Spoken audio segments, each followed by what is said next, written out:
I'm Chris Stafford, and this is Art, the podcast where we get to know the women from around the world of visual arts. If you don't feel it, I'll make you feel it. I'll show you what I mean.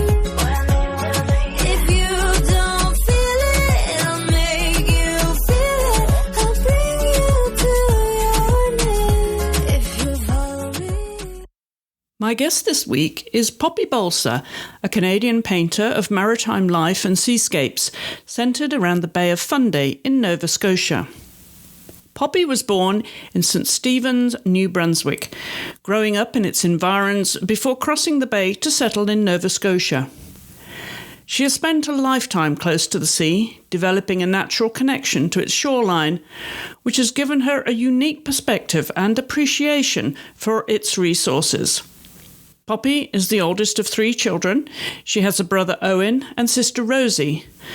To parents Udo Böckel, a German immigrant and scientist, and mother Beth, a potter and homemaker. With a number of artists on both sides of her family, Polly was encouraged as a child to take an interest in arts, with access to a variety of crafts, but it would be later in life that she revisited her passion. Growing up in rural New Brunswick, Poppy attended Vincent Massey Elementary and Sir James Dunn Academy. She enjoyed the outdoors, especially the fishing village life and surroundings that would later make it a natural choice of subject for her paintings. In school, she enjoyed science and physics, so it was no surprise that she chose pharmacy school at Dalhousie University in Halifax, Nova Scotia, as the foundation for a career as a pharmacist. It was then that she met her future husband, Robert, who also became a pharmacist. The couple later moved to Digby, Nova Scotia, and while raising 2 children, Nick and Alice, Poppy resumed her painting. She's taken several workshops with artists that would become her mentors and inspiration. Poppy is an award-winning artist participating in plein-air festivals and competitions across North America. She's currently Vice President of the Canadian Society of Painters in Watercolor, and she is represented by galleries including the T-Shack Gallery in Halifax, the Amicus Gallery in Chester, the Flight of Fancy in Bear River, the Harvest Gallery in Wolfville, as well as Camden Falls Gallery in Camden, Maine. Welcome to the podcast. Hi, I'm glad to be here. Now, I know you are in a particularly beautiful part of Canada, on the east coast there, and I've always lived in the area of the Bay of Fundy, so I'm curious now, it's fall season, it must be absolutely beautiful. What kind of view do you have from your studio?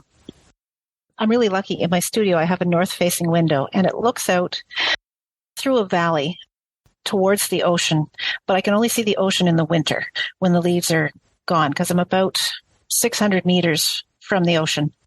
But it's hardwood trees. We have a sugar maple right in the middle of our yard, sort of at the base of the lawn, and then there's poplar trees that are golden, the maple's orange. There's beech trees that are sort of a rusty orange. It's lovely. And you enjoy painting au plein air for the most part, don't you? I really do enjoy painting outside. And if I'd have my druthers, I'd paint outside as much as I can. But, seasons happen, rain happens, and some paintings just take longer than you can do in an outside session. So I paint inside too. I'm wondering how cold you can be, when you're painting, before the fingers or the feet just say, okay, that's it, no more. And you've got a northwesterly wind howling at you, but beautiful light as well. It must be a balance, right? How much you can tolerate of the elements. It really is. And one thing I've discovered is good boots make so much difference. I upgraded a few years ago. I bought a pair of winter boots that are heavy, but they're heavy because there's 1.5 inches of rubber between my feet and the ground. And they tripled the time I could spend outside before I got cold. So I bundle up with those and snow pants and a 3/4 length down coat and toque and fingerless mittens. And being out of the wind makes a huge difference too. Now, if I'm painting in watercolor, I can only go out to about 5 degrees below freezing. After that, the water freezes. And even if I put, say, alcohol in the water so it doesn't freeze, it'll still end up freezing on the paper. So below that, I switched to oil paints. You started in watercolors, didn't you? I did. Yeah. Well, actually, I started in acrylics, but they were not going very well. And a friend suggested that I switch to watercolors. So I did, and I didn't look back. Talk a little bit about those different choices then, Poppy, because it was a transition for you and an evolution in terms of your painting, your style, and incorporating all of the elements of an artist. And when you change so radically from one medium to another, talk a little bit about that journey for you. I started with acrylics because both my grandfather and my father painted in oils, and I didn't want to paint in oils because I had a misunderstanding that they were either toxic or really challenging, and I thought that acrylics would be easier. And the issue with acrylics were I didn't understand at that time. I didn't understand color mixing, so I was struggling with learning how to mix the right colors, and also struggling with figuring out what I wanted to paint. And so the way it went actually is a friend of mine was opening a pottery shop on the main street in Digby, and she wanted some art for her walls. And so she asked me to do some paintings for her. And so I did some acrylics, and they were really bad. They were horrid. So she came to see them, and she's such a lovely, well-spoken person. She looked around at the paintings, and she said, "Oh, I thought you were going to do watercolors." And I honestly think, because we'd never talked, as far as I could recall, about watercolors, I'd never painted in watercolors since I was a kid. I really think that was the first nice thing she could think of to say.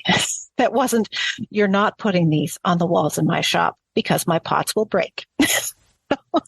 So, regardless of why she said what she did, I said, okay, I can try watercolors. And I was about 6 months pregnant at the time with my first child and couldn't go to the city. So I called up the art supply store for the Nova Scotia College of Art and Design in Halifax and asked them to mail me some brushes and some paints based on a couple of the issues of watercolor artists that were at the library in Digby.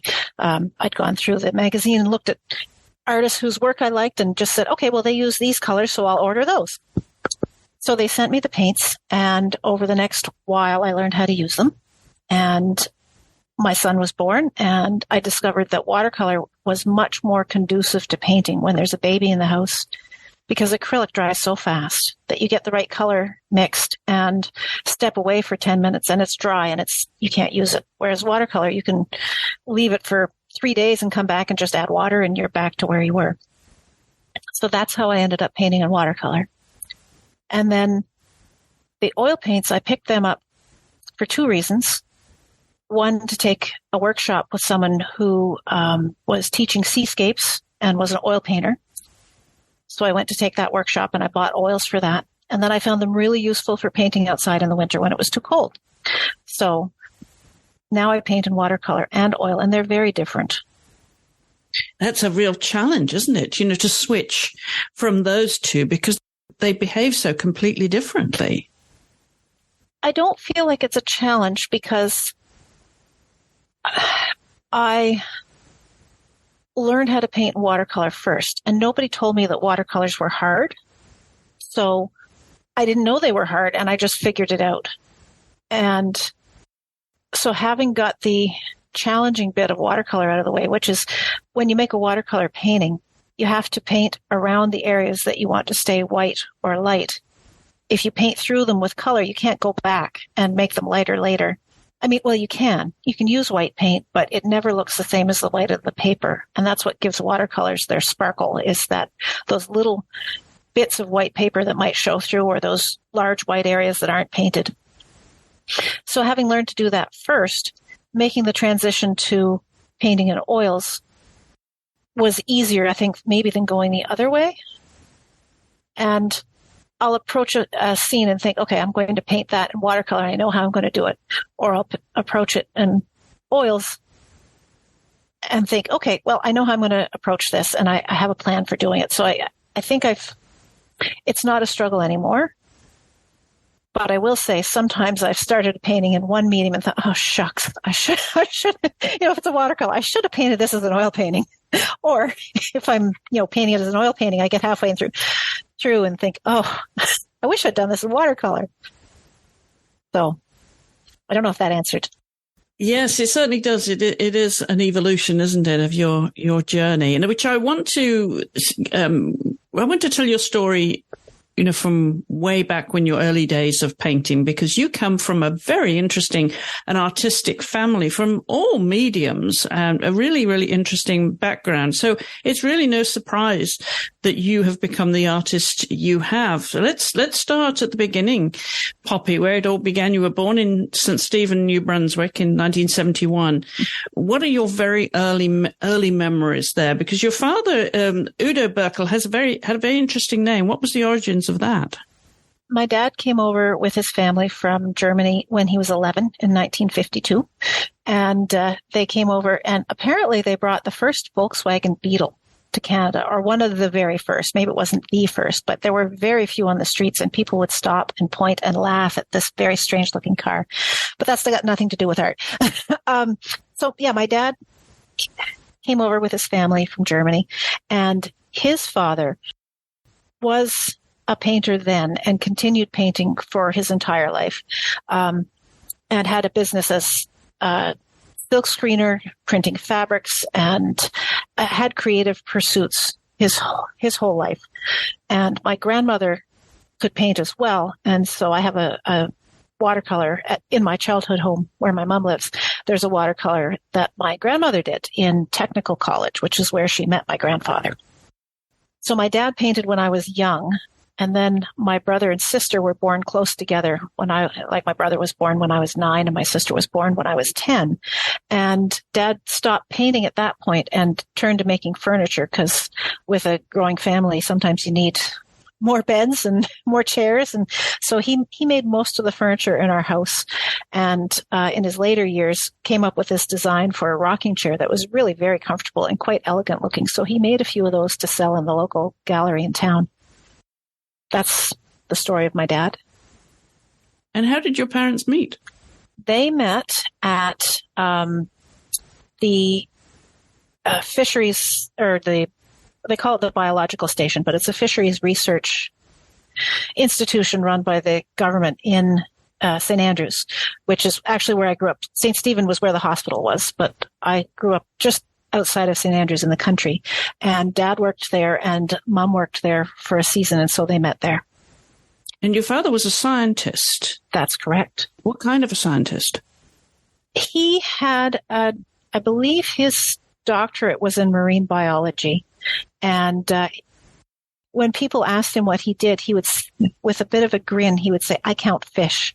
But what he wasn't saying was he was designing sonar programs. He was programming the computers to calculate or to interpret sonar responses to estimate the number of fish in a school of herring based on the sound that was bouncing back off the school. Oh, interesting. And what did they do with that data? They used it to estimate the herring stocks and set the quotas. Ah, it set the quotas too. Yeah. Your mum, Beth, she was a homemaker, but also a potter too. So what was her background? What's her family background? She grew up, her family lived part of the time, a few years in Calgary and a few years in St. Andrews. And she went to school, and I can't remember exactly the details, but when she met my dad, she was a summer student at the biological station. And then they ended up getting married, and she took up teaching pottery because she'd always been interested in it. And she ended up teaching pottery at the local arts center in town for years, like until after I'd gone to college. Every winter she would be their pottery instructor. So, and she did her own pottery at home as well. She had a pottery studio in one of the rooms of the house.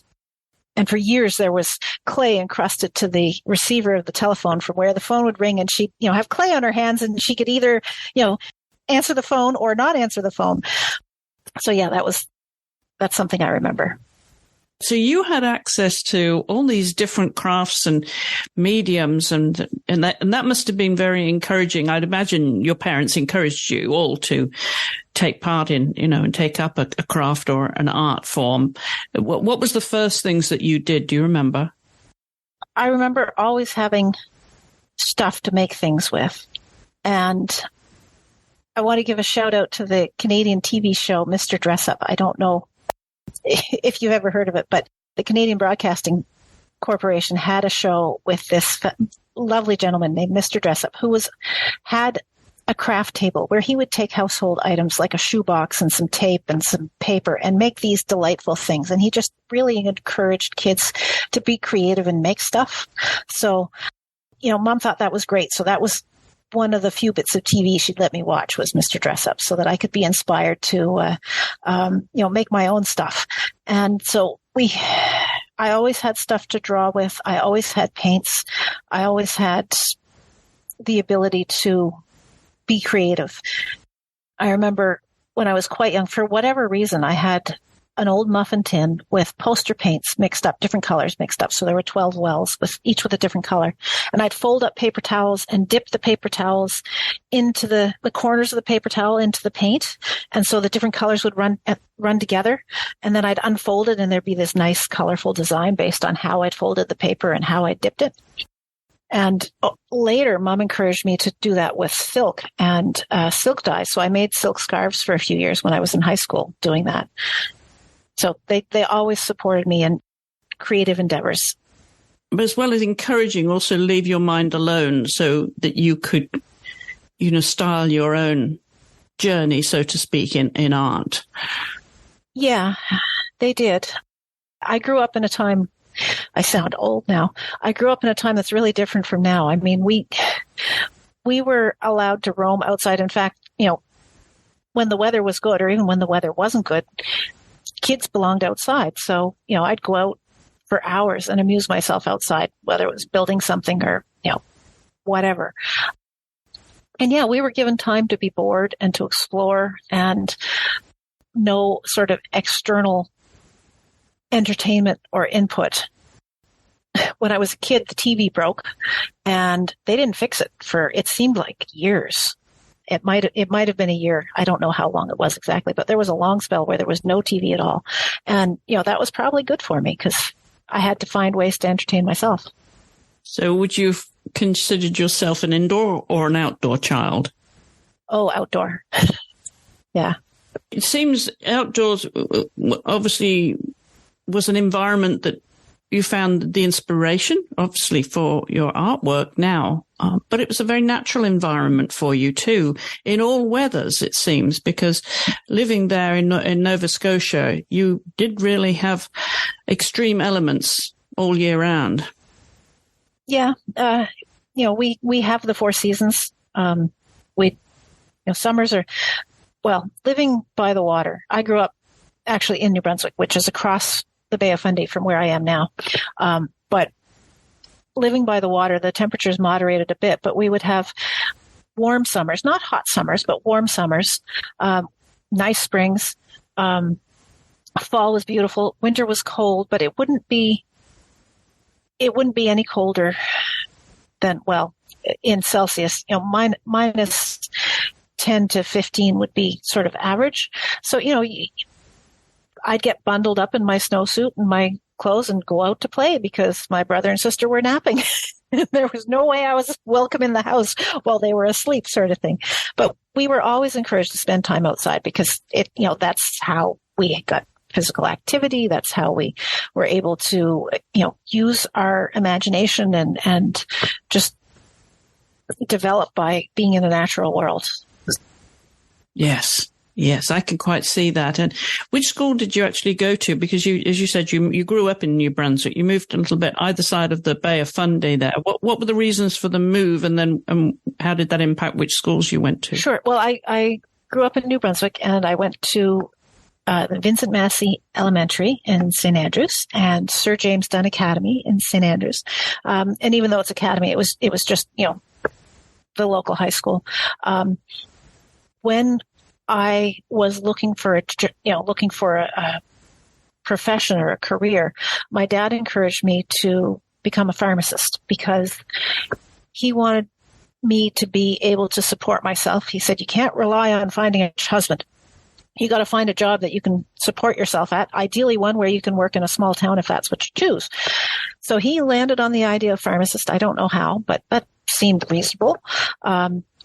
So I ended up getting accepted to the College of Pharmacy at Dalhousie University in Halifax, and I graduated as a pharmacist in 93 and worked full-time as a pharmacist for many years, but gradually went part-time so that I could practice my art. While I was at school, I met the man who became my husband, and he's from Digby. So that's how I ended up moving to Nova Scotia, as we moved to his hometown. After a few years in the big city, we realized, we don't want to raise kids in the big city. We'd sooner do it in a small town. And the opportunity just sort of coincidentally arose for both of us to get jobs in his hometown at the same time, because he's also a pharmacist. So we ended up working in Digby and moved to Digby, and we're still here. And that is Robert, your husband. Robert, that's right, yes. Where was your art fitting into your life then through your educational years? How did you find time for it? I didn't, honestly. I was painting and writing stories, actually, in my high school years. I was writing fairy tales and illustrating them myself, but I didn't understand about quality paints. And so when I tried to paint with the watercolor set that I'd got when I was like 10, the colors were muddy and they were really dull, but that's also because I was painting on typewriter paper. I ended up painting with food coloring because it had, those are dyes and those colors are so jewel-like and bright, but not permanent. So anyways, I put all that away when I went to college because I had to focus on my studies. But I took up knitting as my creative outlet. So I knit my way through university. And it was just when we moved back to Digby that I picked up the paints again. Sort of when we got out of the city. That was in 2000. And what kind of child were you and student? How do you reflect on how you were in your formative years there, and what the teachers might have said about you and your fellow students? They would have said that I talked too much. And then they would have said it would be nice if I didn't draw all over the margins of my paper. But they would have also said that I was doing well in school. Sciences weren't hard. Sciences were interesting. So that's part of why pharmacy seemed like a good choice.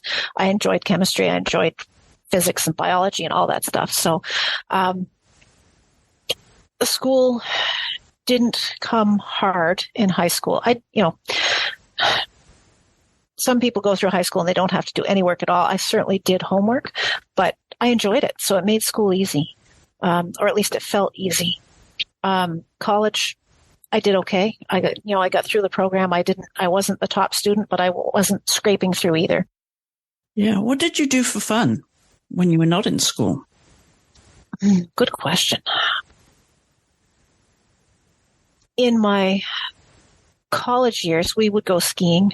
I played, even though I'm not an athlete at all, I played every intramural sport there was, it seemed like, in college, from broomball to basketball to, well, I guess I didn't play intramural hockey, or I didn't do badminton, but softball, and, it was a way of getting out and getting some exercise, because being a student is very sedentary. And so to go, play pickup, whatever, was a way to burn off some steam and to see people that weren't in the same classes necessarily.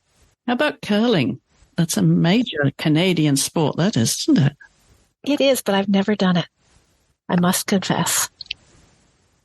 What were you dancing to? What was the music you were listening to that has stayed with you now and you like to listen back to?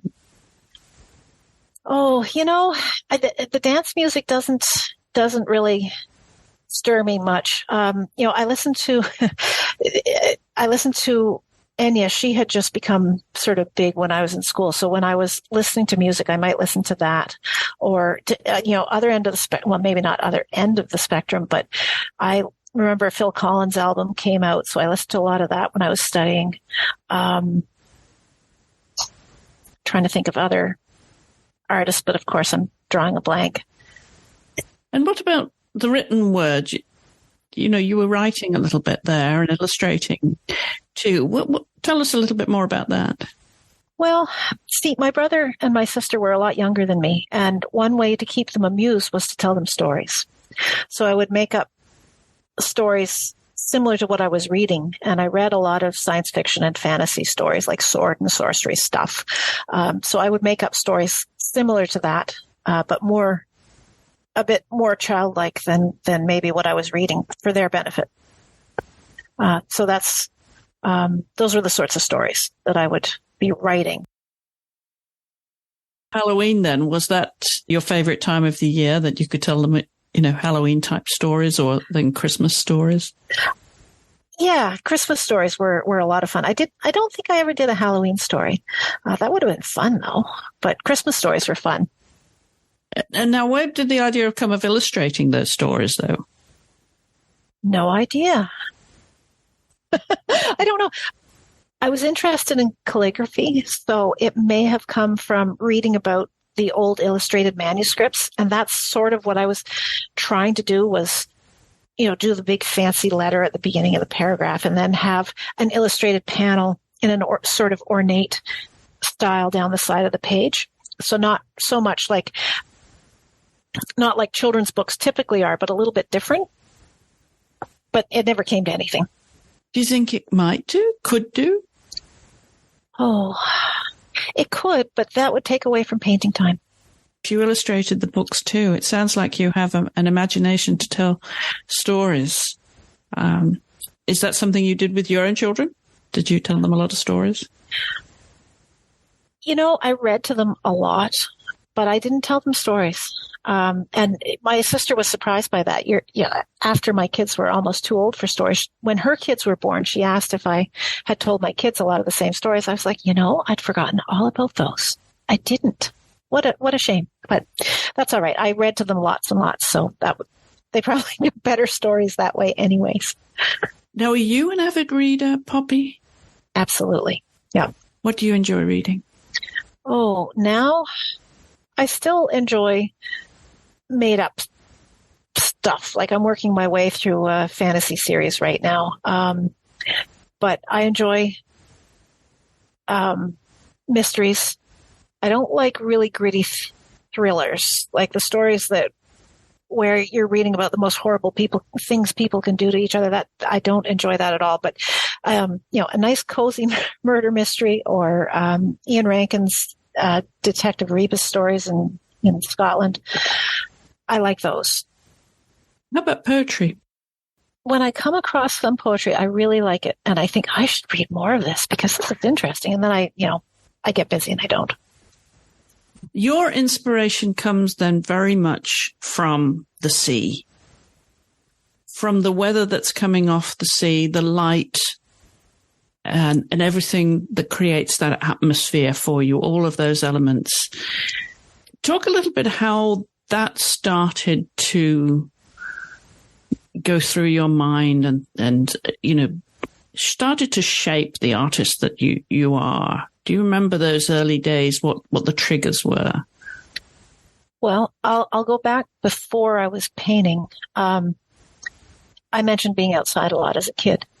In the summer, the house I grew up in, where my mom still lives, is right across the road from a long, narrow bay that's quite tidal. So at high tide, it's full of water. At low tide, the water is a mile away from the house. But anyways, once I was old enough to cross the road, I was allowed to go to the beach. And that's where I spent the majority of my summer for several years.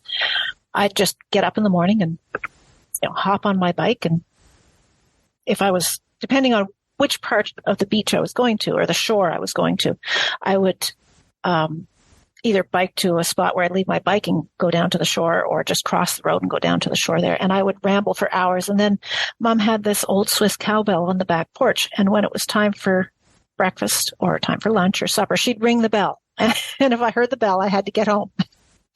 And so I spent, I don't know how much time just rambling the seashore, exploring it. It wasn't a sandy beach. It was a gravelly, muddy, tidal beach, but there was so much to see. It was actually maybe more interesting than just plain sand, because there was rocks covered with seaweed with crabs underneath and snails, and watching the tide come in and cover the rocks or go out and leave stuff behind was really very interesting.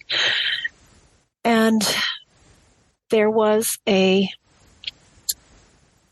weir across the bay, and a weir is a structure made out of nets that they use to catch fish. And there was this one in particular had been built to catch Atlantic salmon when they were returning. It was the long narrow bay was formed by a salmon stream that salmon would go up to spawn. So they put this net across to catch the salmon when they returned, so that they could be collected and their eggs harvested, and the local science place, the Atlantic Salmon Federation, could learn more about the salmon. So they had a contract with the fishermen. Every low tide, whether it was 3 p.m. or 3 a.m, he would go see what was in the weir. So that was always a source of great entertainment, to go there after the tide had gone out and after the fisherman, Murchie, had gone and collected the salmon out of the net. I was allowed to go into the net and see what was there. And there would be, who knows what treasures the sea would bring, whether it was a squid or an ugly little fish called a sculpin, or it was just so much entertainment. So I'm wrapping around to the question you asked, how did I get to be painting water? When I started painting, I realized that painting water is really interesting because it's so reflective. And so I started painting boats, because then I could paint the water around the boats. And there's a lot of fishing boats in Digby. It's a fishing town. So I started painting the scenes with boats so I could paint the water in them. And then after a couple of years of that, or 3 years of that, I was invited to be part of a fundraiser for the Art Center in St. Andrews, where I grew up. And it was a mystery fundraiser where everybody paints a 6x8 painting and you don't sign it. And we were encouraged to find a way to make it hard to tell who'd painted it. So I went looking for something really weird to paint. And in my travels, sort of in the weeks before making the painting, I came across another fishing weir and took some pictures of it. I thought, if I painted a close-up of the weir, nobody would know what that was, and nobody would know who painted it. I want to paint that. And so maybe I should explain what's interesting about weirs is they're poles rising out of the water, like 30 or 40 feet high, with netting strung from pole to pole like a fence, but it goes down into the water. And so the poles are usually black because they've been submerged in water most of the time, and the netting is transparent or semi-transparent. And so between the effect of shadow and light on the netting, and whether you're looking at one layer of netting or several layers of netting where it sort of winds back on itself, it can make really intriguing picture possibilities. So that's, in my first picture, it was fairly simplified. But I got so many comments on that picture of a weir that I did. I thought, that was fun. That was really interesting. I'd like to do more of those. So I've painted quite a few weirs since then. So that's sort of how my background exposure to the seashore has led into me painting water. What's your favorite light? That's a really good question. I typically most enjoy painting scenes looking into the light. So you could call that backlit or contre-jour.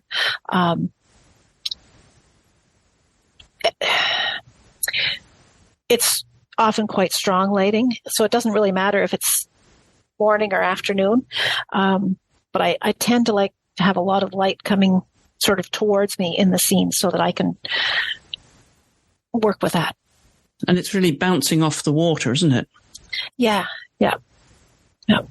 When you were a child, who was influencing you in terms of their work? Were there any artists that you particularly admired? Did you develop a following with, of any particular artist's work?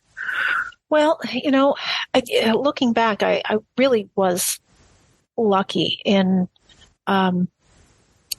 my the house, in my home growing up, my mom had some art books. So she had a book of paintings by the Group of Seven. She had a book about Emily Carr. So I was able to look through those. She had a book of Renaissance art. She had some of her ceramics books, so I could look at that. I most remember, and I'm sure this is so stereotypical, but I had every year she'd give me a calendar of paintings by Monet. So, and I really enjoyed looking at those. So that was an inspiration. My grandfather's paintings were rougher than Monet's, but same sort of broken color. So I would look at those too as a way of, how do you put paintings together? How do you apply the paint? Not consciously, but I did look at it and try and was exposed to that. So that helped. And you studied with a few artists, haven't you, over time? Talk about those that you've chosen. Sure. When I started painting in watercolor, I had a new baby, so I couldn't go to I couldn't go to courses much. But I will say, again, incredibly lucky. My in-laws live across the road from us, and my son was maybe 6 months old and there was, I don't know how it came up, but there was a woman teaching a color theory class half an hour away, and she was an acrylic painter, but it was 2 hours on Wednesdays every week for like 6 weeks. And my mother-in-law said, I'll look after the baby, you go. So I did. Her name was Janina Wessenhagen, and she's since passed away, but she was what I would consider a real artist. And I hadn't met many real artists, but she had spent her life doing artistic things. Spent time in Greece painting and spent time in New York painting, and how she ended up in Nova Scotia. I don't recall, but she gave me a lot to think about and helped me get past those terrible muddy acrylics I'd been making just a few months before. I did mostly watercolor theory when I was in her class, because color theory is color theory, and she was able to help me with that. But so that was the first sort of art course I took. After that, I took some more local classes. There was another watercolor painter. Her name is Louise Williams, and she's a lovely painter, lives in the next town over in Annapolis Royal. And then I went to a watercolor symposium put on by the Canadian Society of Painters in Watercolor in Cape Breton, which is a beautiful countryside as well. And that's where I got to meet a lot of very gifted watercolor painters from across the country. And I ended up applying to join that group the next year, and I was elected to their membership. So that gave me the opportunity to be exposed to a wider range of painters. And I met a painter by the name of William Rogers there, and he's been a mentor for years now, and he really helped me with my painting. So did you give up your job as a pharmacist then once you started a family? No, I worked until I gave up my license at the end of 2018. My first child was born in 2003, and I took 9 months off of parental leave, and then my husband took 3 months of parental leave while I went back to work, and we were working at the same store. And it's hard to find pharmacists in a small town. So the next few years, we worked back-to-back shifts. So one of us would be home with the child and the other one would be at work. And then when my daughter came along, it was sort of the same thing. And there would be times when I'd have the kids at home and I'd drive to work, and the kids would be in the car, and I'd drive up to the receiving door of the store, and I'd go in the receiving door, and my husband would come out, and he'd let me know what I needed to know for the rest of the day. And so he'd go off with the kids, and I'd go to work. And we did that for a few years. And then we ended up, both of us moving to a different store, which we stayed at for a while. And then I eventually gave up my license. And I was glad I did it, because I'd been painting, sort of on the side for years. I did cut my hours back, actually. When we went from the one store to the other store, I went part-time and was able to paint more at that time. And gradually I was working about an hour a week, a day a week in the pharmacy and painting the rest of the time. So what was the pivotal moment then, Poppy, when you decided you were going to put pharmacy behind you and become an artist? Well, my husband was running the second store that we went to. He was a part owner. He was running that. And every now and then he'd need someone to relieve him so he could go to a meeting or go repair something, or he needed to have someone on call that he could have come in and work for him. And I was that person. So when we sold the store and he was no longer having to fill those shifts, I could say, that's it. You don't need me anymore. I'm done. So you found a certain artistic freedom then that you hadn't had ever in your life, I suppose, to really focus on what you wanted to do with art. Yeah. I mean, I was still balancing two teenagers in the house and aging parents and a vegetable garden. I've been so lucky to have the time to devote to my art that many people don't have the privilege to do. And now, does it have to be commercial for you? No. I try to paint what I want to paint, if that's what you're asking. My husband's still working, so he can support us as well. So, but it is very gratifying to make a painting that I want to make and either put it on my website or take it to a gallery and have somebody say, oh, wow, that painting is too beautiful, or, I have too much of a connection with that painting to leave it there. I've got to take it home with me. So you don't have to sell it, but clearly that's the pathway you chose to show in galleries and so on. You're in a few galleries, aren't you? I am, yeah. Yeah. And so nowadays, how much time are you spending with your art? Now you've got children that are teenagers. Well, your son's 20 now, isn't he? That's right. And my daughter started college this September. So this year is going to be different than other years. Because, one less kid in the house. No, mind you, my son was away for a while. Now he's come back. So, and it's lovely to have him here. But it is different having an adult child in the house instead of having children in the house. The demands on your time and the way you're involved in their life is quite different. So I will have, more freedom going forward than I ever had before. So will this mean that you can be virtually full-time then with your art? And is that what you want to do? You asked if it has to be commercial. It doesn't have to be commercial, but it helps that I'm selling my work. It certainly helps. And the work that goes into selling paintings and maintaining a website and relationships with galleries it's something that nobody knows about if they're not doing it, or most people don't know about if they're not doing it. If you're, you think, oh, how lovely to be a painter, just paint all the time. But you make the painting, and then you have to photograph the painting, and then you have to put it on your website, and you have to put it in your inventory system so that you know where it went when you're looking for it a year later. And there's, galleries and packing and all that stuff that I don't want to admit that it probably takes half the time I have available, but some weeks it really feels like I spend half my time managing being a painter and half my time being a painter, if that makes sense. Yes, it totally makes sense. We hear about that a lot. I'm wondering, do your children do art? Are they following in your footsteps at all, and their ancestors? No, that makes me sad.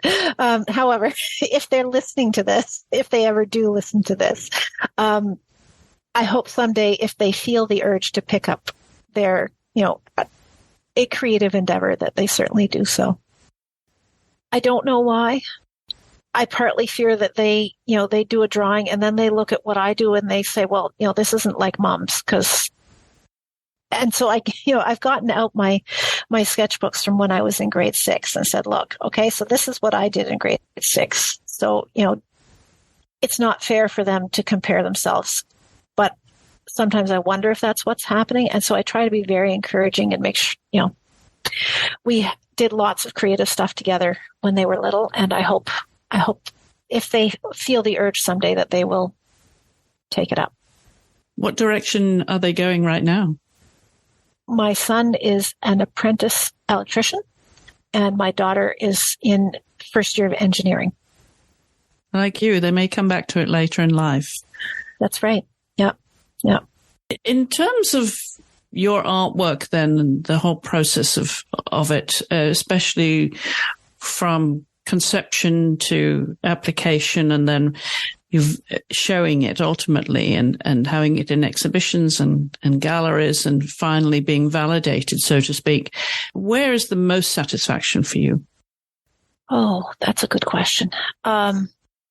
At the beginning, just getting into a gallery was a big thrill.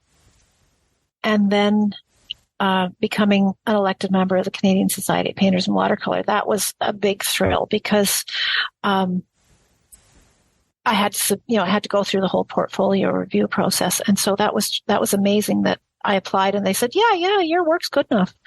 And I remember when the president of the society called to tell me I'd been elected, there was a thunderstorm and the call dropped because of the thunderstorm. And he thought I'd been so excited that I hung up on him. It was a lightning strike. It wasn't me hanging up. Sometimes the thrill is just doing a really good painting and looking at it and thinking, wow, that turned out better than I thought it would. But I do continue to enter shows. And I enjoy getting paintings into the shows in the Oil Painters of America, because that helped me feel like, yeah, I really, even though I started as a watercolor painter, I guess I really am an oil painter now as well. What do you like to hear about your paintings then? What are some of the common reactions to it? People will say, I feel like I'm there. I feel like I'm in that spot. Or I can hear the waves is one that I've heard more than once, and I like that when it's an ocean painting. I remember the first time a painting made somebody cry. I painted a picture of my brother and sister and mom and dad in a canoe. And I painted that for my mom for Christmas years ago now. And I gave it to her for Christmas, and she burst into tears. And I didn't know if that was a good thing or a terrible thing, but it turned out it was a good thing. But that sort of response when somebody looks at a painting and is moved by it that deeply, that's really cool. And I've had that response to other people's work, looked at a painting, or in one case it was a print, and I just my eyes welled up, and I was like, okay, I've got to buy that. Are you a collector yourself? I am. What do you like to collect? I like to collect paintings that friends of mine have done. I like to collect paintings from artists whom I admire. The one I was talking about that made me cry, I'm embarrassed now. I don't remember whose print it was, but it was a print of a bird's nest with a little Lego figurine crawling out of it. It sounds very quirky, but it was just sort of, because my kids loved Lego, I just looked at it and it just spoke to me. So, and I wish I'd looked at the name on it. It was several years ago I bought it, and I should know, but. So when you reflect on your life so far, Poppy, what would you consider to be the major milestones, the turning points? That's a tough one. Well, moving to Digby out of the city. Any life-changing events?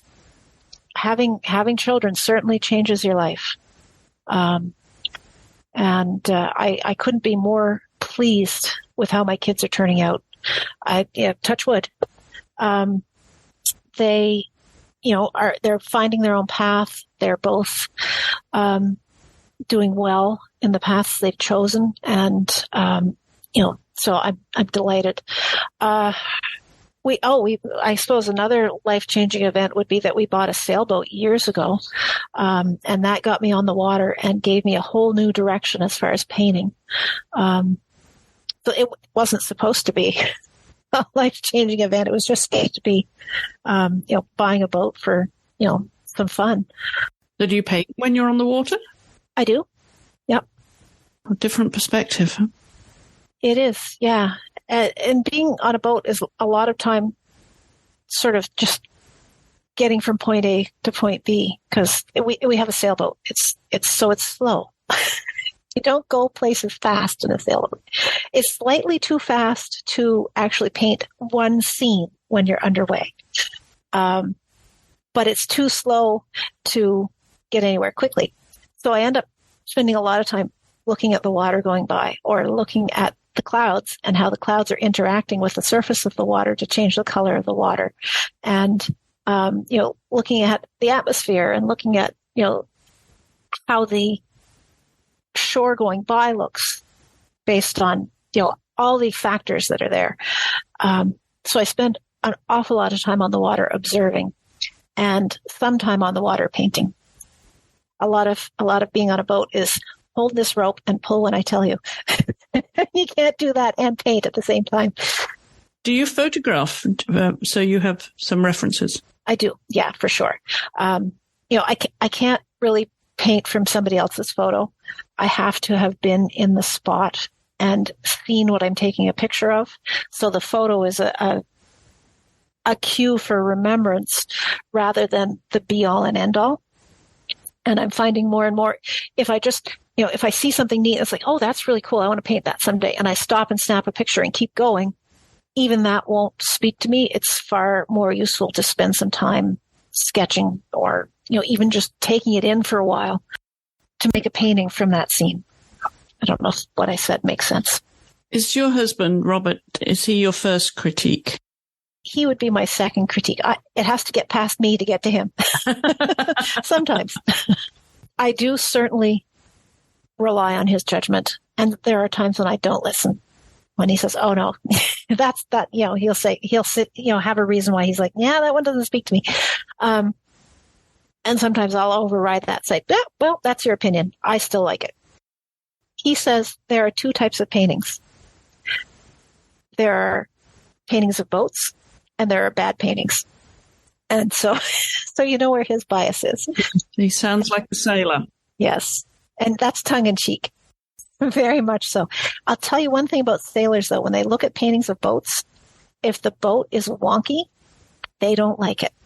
And so that, critique from not just Robert, but critique from sailors. When I do pictures of boats, when a sailor looks at it and says, what is that? Or, that line doesn't actually connect to anything. Or, I learned a lot, especially in early years, that I really have to pay attention to how the boat is constructed. And I have to paint a boat that looks like it's going to float. Technically correct. Yeah. It doesn't mean it has to be rigidly painted or detailed, but it has to not give someone who knows boats the heebie-jeebies looking at it. Yes, they have to believe it. Mm-hmm. It has to be convincing. Poppy, where can we find your work now in galleries? Where are you showing? I'm showing in the United States right now. I'm at Camden Falls Gallery in Camden, Maine. And in Canada, I'm at Handworks Gallery in St. John, New Brunswick. And I just started showing there. I'm at Teichert Gallery in Halifax, at Harvest Gallery in Wolfville, and the Flight of Fancy in Bear River, Nova Scotia. And the Flight of Fancy was the first gallery to take me on, apart from my friend's gallery with the pottery. And what are your aspirations for the future? Oh, to become a better painter. I want to make the most convincing paintings that are compelling images that people enjoy looking at for a long time. Well, they are beautiful works that you're producing, so long may that continue, Poppy. It really is gorgeous to look at your work and the light. I thoroughly enjoy the water, the light, the atmosphere, the water rushing at the shore too, the atmosphere that you create with those. So long may that continue. And I want to thank you for being my guest this week. It was my absolute pleasure. Thank you very much, Chris. If you scroll down the show notes accompanying this episode, you'll find a link to Poppy's website and her social media, where you'll also find our social media link to Instagram, where you can leave your comments, questions, suggestions for guests. We always love to hear from you, what you think about the show, and if you have a moment to share that with someone who you think might enjoy the show too. We always appreciate that. My thanks again to my guest, Poppy Balser, and to you for listening. I'll be back next week with another guest from the world of visual arts. The Art Podcast is produced and edited by me, Chris Stafford, and is a Hollowell Studios production.